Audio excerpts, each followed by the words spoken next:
Today is May 1st in the year 2003. I'm Karen Herman with the Archive of American Television, and it is my great pleasure to be interviewing the Reverend Clifford Barrows in San Diego, California. You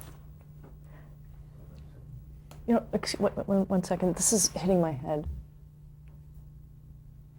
I'd like to start out asking you some questions about your early years and influences. And the first question we always ask is, what was your name at birth? My name at birth was Clifford B. Barrows. B standing for Burton, my grandfather. I was born up here in the valley, San Joaquin Valley, in a little town called Ceres. It was country at that time, and it's part now of Modesto. Is that where you grew up? That's where I grew up. Did you have any nicknames growing up? Oh, some kids in school called me Wheel for wheelbarrows, but not really. I went by Cliff all my life. When were you born? April 6, 1923, over 80 years ago. It's hard to believe. What were your parents' names? My dad's name was Charles Tilson, and my mother was Harriet Maureen Barrows. Did they work? My father was a farmer and a buyer for a cannery. He surveyed the fields and had a good relationship with the farmers, and he was a buyer for a cannery, the Thornton Canning Company in Sacramento. My mother was a wonderful homemaker. She kept things going at home, and Dad was a do-it-yourselfer. He built their own home out in the country area and just kept adding to it as the family grew, and that was a wonderful place for us. My next question is, do you have sisters and brothers? I have, let's see, last count, I had two sisters living and one brother. Let's see. Yes, that's right. I only have one brother, but I have one sister that passed away. And so it's a family of the family of five. Was your family religious when you were growing up? They were very committed Christians. I don't like the term religious too much because that can mean a lot of things to a lot of people, but they were people of devout faith, personal faith.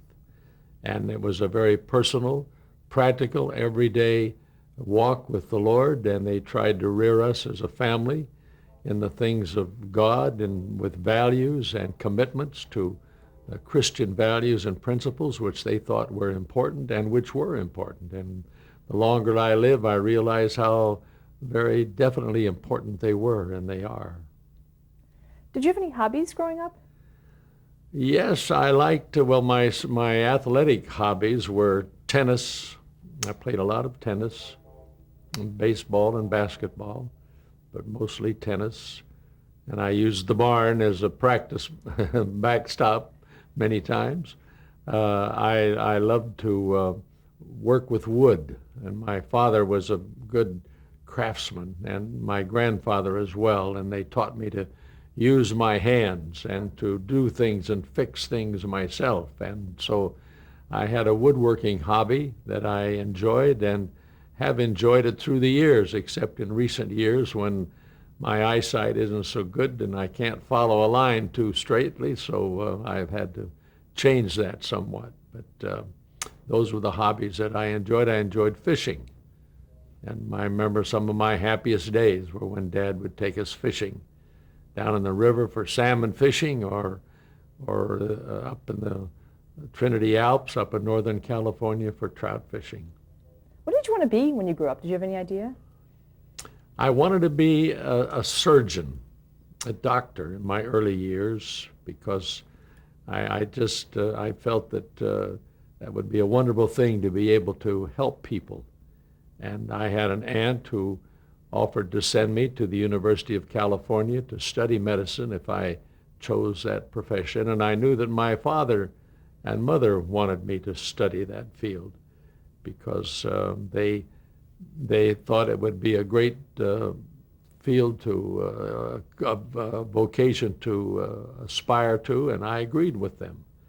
And I pursued that for my first 2 years in high school in preparation, but then the Lord spoke to me in a conference up in Mount Hermon, California, and I dedicated my life to the Lord for what we called full-time vocational Christian service. And that desire changed. I loved music. I should have included that as one of my hobbies because I loved the hymns and the songs of the church. And my aunt, my mother's sister, was a very accomplished musician.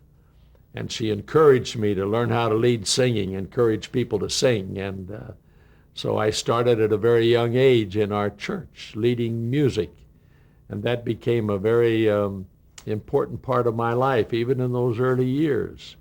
And when I dedicated my life to the Lord for full-time Christian service, the desire to study medicine changed, and I wanted to go to a Christian college to study for the ministry, which I did. At what age did you dedicate your life? At about 13 years of age. And that was at a wonderful service at the Redwoods up in Mount Hermon, just in the Santa Cruz, California area, a Bible conference area. And it's a wonderful thing when a young person confronts the claims of Christ in his life and is moved by the Spirit to say, well, I'd like to serve him full time. I'd like to give my life to him. And of course, you can do that in any profession. You ought to be a committed Christian, whether you're a doctor or a farmer or a businessman, whoever it is. But I felt the full-time urge to go into full-time work at that early age. And I'll never forget the decision I made. And in our church, we had a pastor who was very encouraging, and he did a lot to encourage young people of the church to follow the full-time profession. And we had a life service band of some 20, 30 young people who were committed to do that. And they went into various areas of Christian service. Many of them became outstanding missionaries in different parts of the world. Of course, little did I know what was going to happen in my life, but I was excited that perhaps some area of music I could serve the Lord and be used that way. And I read after song leaders of the past and worship leaders, and followed some of the stories of the Billy Sunday era with Homer Rodehaver. And I sort of dreamed maybe someday I'd be able to lead a big, large group in singing. And that's prompted me to pursue that very diligently, and I enjoyed every moment of it. For people who are watching this tape, can you tell me, who was Billy Sunday? Billy Sunday was an evangelist like Billy Graham, only he was back in the century before, not the century, but the generation, the decade before, in the early 20s and 30s, I guess, the 1900s and the 20s. He was a converted baseball player, and he was well known with Christian and church people, particularly in the East and the Midwest. And they built large auditoriums for him. They didn't have stadiums in those days, but they had large auditoriums where they would preach. He would preach, and they had a song leader who led the music like I do, only much better. And he played a trombone, and I played a trombone, and sort of took it up after him. And I knew him personally, Homer Rodehaver, and he was a very much of an encouragement to me to encourage people to sing. Back in those days, they didn't have a lot of performers or Christian performers, and they didn't have television to compete with. And so the biggest thing in town was the revival meeting, and people would come and they'd spend the evening, and they'd have many times 30 minutes to an hour song service where they would just sing the songs, and then Billy Sunday would get up to preach. And the singing of the songs prepared the people for the preaching of the message, and countless numbers of people across this country came to faith in Christ, and their lives were dramatically and drastically changed by the preaching of evangelist Billy Sunday. Well, of course, when Billy Graham came along, a lot of people who knew those days equated him with that style, and he wasn't Billy Sunday was a very vigorous preacher. He was a baseball player, and he liked to run the bases, and he had a lot of activity on the pulpit when he preached. And he preached with a lot of gestures. And back in the early days, Mr. Graham moved around a great bit more than he does now. In the early days of Youth for Christ, where we started together, it was a young people's type of service, and the young people were very enthusiastic and drew it out of you, and you liked to identify with them and tell them the reality of Christ in your life with purpose and meaning and something to live for, and the people responded to it. Now before you started working with Youth for Christ, did you go to college? I went to college. I went to a Christian college back in Tennessee at that time. It's now moved to Greenville, South Carolina. It was called Bob Jones College. I studied a sacred music degree, which combined a Bible training program and sacred music, the oratorios and the choir work and this type of thing, and some radio work. I did a little bit of radio work back then, and I was there in 1940 to 1944. I graduated in 1944. Now the radio work was for the university station, or? No, well, they had a class in radio, training, just basically basic radio training. And then I went to a church in St. Paul, Minnesota, as a music director and sort of an associate or assistant pastor. And I spent a year in that type of work before I traveled with an evangelist and went into Youth for Christ work after I met Mr. Graham. Did you play an instrument at all? Played a trombone. I used it, it hung on my arm most of the time, but I would play it in leading the music, and I wish I could play the piano. Many times I've said I'd give my eye teeth, whatever it is, to learn to play, but I just obviously had the chance to learn when I was a youth, but I didn't want the discipline of practice, and my mother got tired of urging me to play. She'll say, "Someday you'll be sorry." Well, she was right. I wish I could play, but I enjoy it very, very much. And I can read music. I took music courses in college and sight singing and whatnot, and I've been able to compose little melodies and this kind of thing, but I can't play the piano. I wish I could. You're also a soloist, vocally? Only when necessary. I've used my voice in teaching choirs and singing a little bit, particularly if I'm often alone somewhere or the people are really hard up. Why, I try to sing a little bit, but I've enjoyed listening to others sing, and that hasn't been my calling.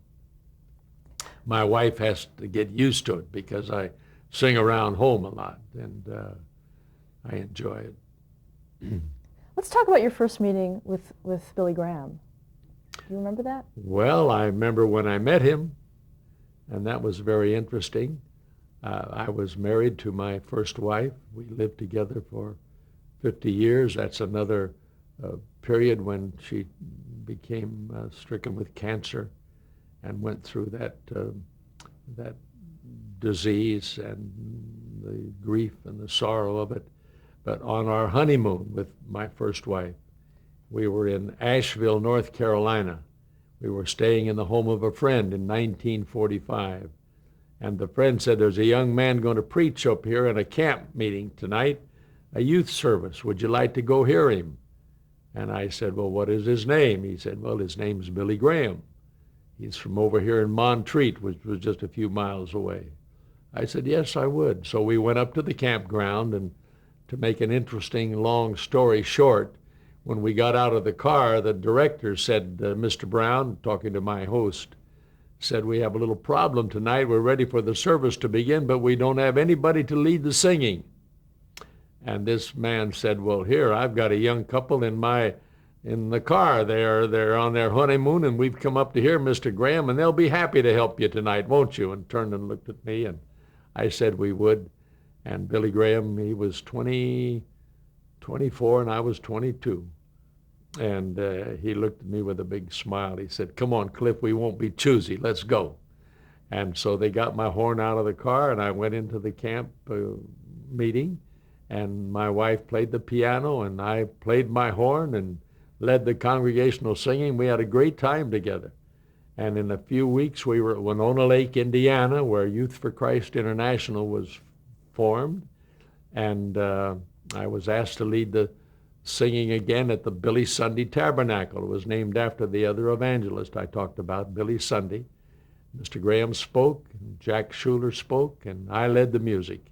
And that began the relationship. Shortly after that, we were asked to join Youth for Christ, where Mr. Graham was a part of the founding group, and that brought us together organizationally, and I traveled all over the country with Bill, with Mr. Graham, in city after city, founding these youth rallies and holding youth meetings, and enjoying singing and speaking and doing everything that I had an opportunity to do. I wanted to preach very much. And this gets a little bit ahead of your story maybe, but I had to come to the decision whether I wanted to stay in the music end and lead the music, or maybe go to seminary and study more theologically and prepare for the preaching ministry. And my first wife, her name was Billy, and we prayed about it and asked the Lord to show us what he'd have us do. And he very clearly, at a specific time, he spoke to our hearts and said, "You be content to just be with Mr. Graham and lead the music, and I'll take care of the preaching end of it." Well, consequently, when I told Mr. Graham that in 1948, we were in a hotel in Philadelphia, just as clear today as it was then to me. On a bright morning, he said, he knew we were praying about this decision. And I said, "Bill, as long as you want me, I'm willing to be with you for the rest of my life." And he said, "That's wonderful." He said, "We'll just pray the Lord will knit our hearts together, and we'll just trust him to lead us." And we prayed. That was almost 55 years ago. And I've never once desired to do anything else but to be faithful in the opportunities that the Lord gave me through Mr. Graham, and to preach many times. I've had the opportunity to preach in many parts of the world, but it was because I wanted to do what the Lord wanted me to do, and I was willing to settle for that situation, and I wouldn't trade it for anything in the world.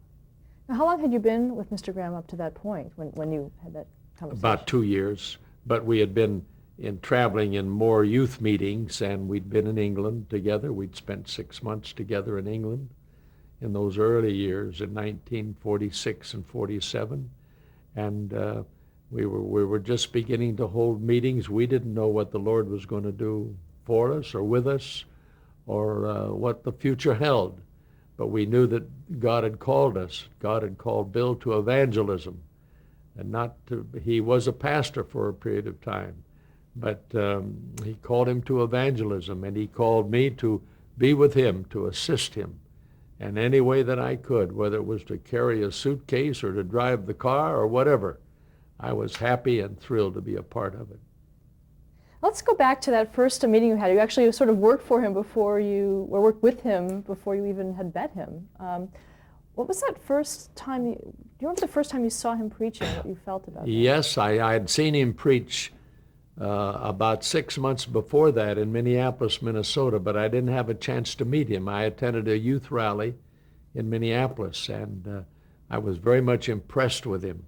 He was a strong man with a strong voice, a commanding voice, and he preached on Belshazzar's feast, and on weighed in the balances of God and found wanting. And I was tremendously impressed with the clarity of his message, with the conviction with which he spoke, and the sincerity of the invitation to commit your life to Christ. So I always wanted to meet him. So when the time came 6 months later at this youth conference, I was excited about meeting him.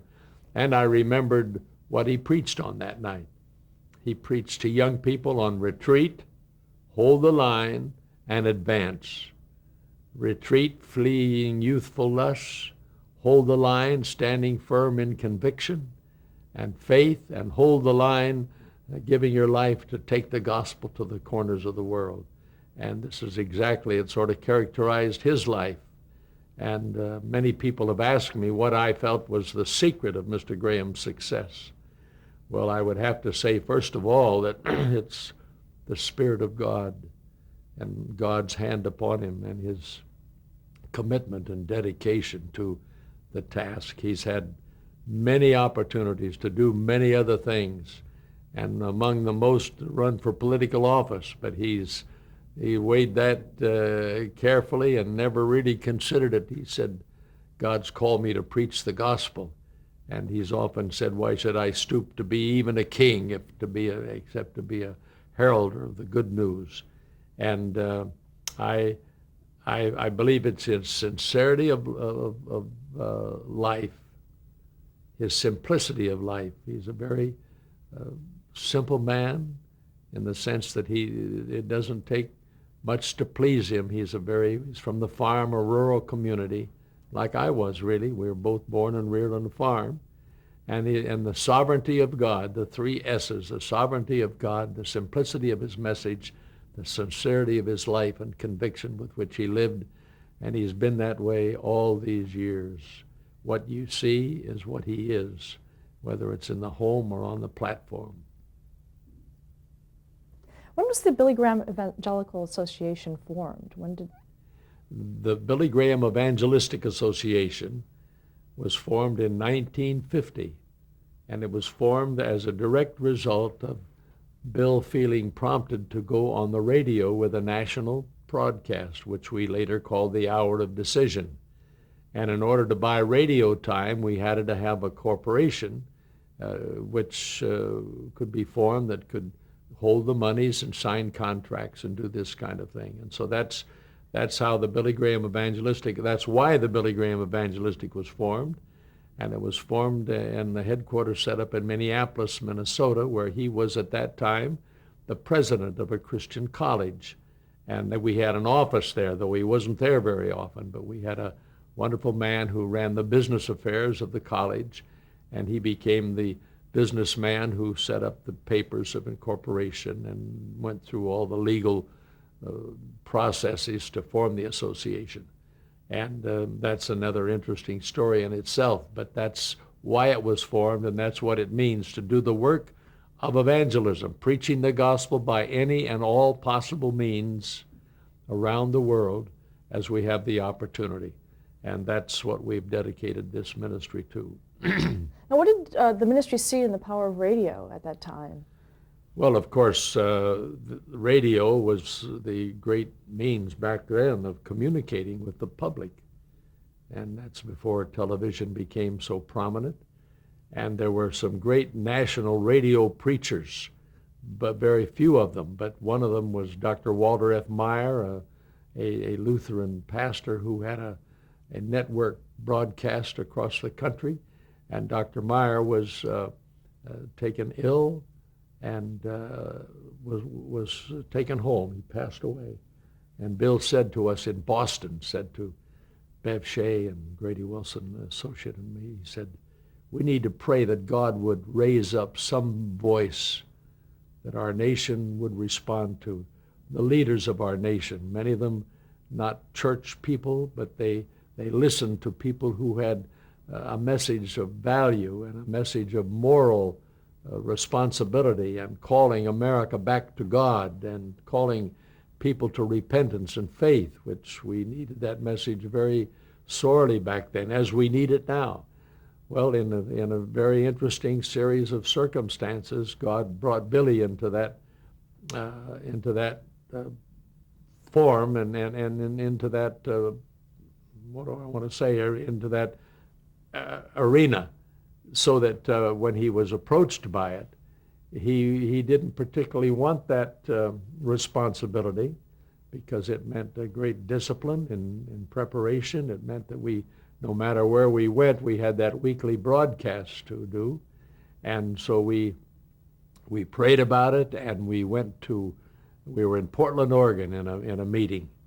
And one day he said to the people, the agents had been after him from Chicago to sign a contract for 13 weeks. That was the minimum amount of time we could go on. It was with ABC, the American Broadcasting Company. And he said, well, let's just put out a fleece to the Lord. I'll tell the people about it tonight. And we didn't have any money. We didn't have any organization behind us. We didn't have any salary that we had. We lived off of what we call love offerings. And what that was, at the end of a week of meetings or end of a month of meetings, they would take the collection for the evangelist and his team. And Billy and I, back in those early days, we would share the offering. He was very generous, and sometimes they loved you quite a lot. Sometimes they didn't love you too much, so we had to make it go from one time to another. But that was our means of support. And he asked the people, he said, if you feel we should go on the radio and take this message across the country, and you would be willing to stand with us to make the first 13 weeks possible, please come by the little office in the tabernacle we had built there in Portland after the service, and we'll talk to you. Well, the agents needed $25,000 to sign for the first 13 weeks contract. And we prayed together that night. I'll never forget, with Mr. Graham in the hotel room with the agents, a wonderful men. They're both dead now, but they were wonderful people. We said, Lord, if you want us to go on radio, send us tonight $25,000. Well, that was like asking for the moon, because we didn't know anybody that had that much money to give, much less asking people to give it to something that wasn't really started yet. But he gave that appeal to the people. And after the meeting was over, they came by the little room and filed up. And when the money was counted, it was $23,500, $1,500 short of the $25,000. And I remember this very clearly, because about that time the agents walked in. They decided to not get on the plane to Chicago, but to go back to the tabernacle, because they thought something was going to happen like this. They came in and they said, well, we'll make up the $1,500. And Billy said so clearly, he said, no, we didn't pray that way. The devil could give us $23,500. We wanted $25,000. So he said, let's pray about it overnight and let's see. We walked back to the hotel, the Multnomah Hotel. We went in, and he asked Grady, his longtime friend and associate with us, to stop by the desk and check the mail. And there were 3 envelopes when he stopped by the desk. And one envelope, there was a check for $1,000 from a man in Houston, Texas, a Howard Butt, a dear friend. And in the other 2 envelopes were 2 checks, one in each, for $250 from people who were at the tabernacle and didn't want to stay in line. They knew where we were staying, and they stopped by the hotel and dropped them off. So before we went to bed that night, there was the $25,000. Well, what would we do with it? We had it in a shoebox.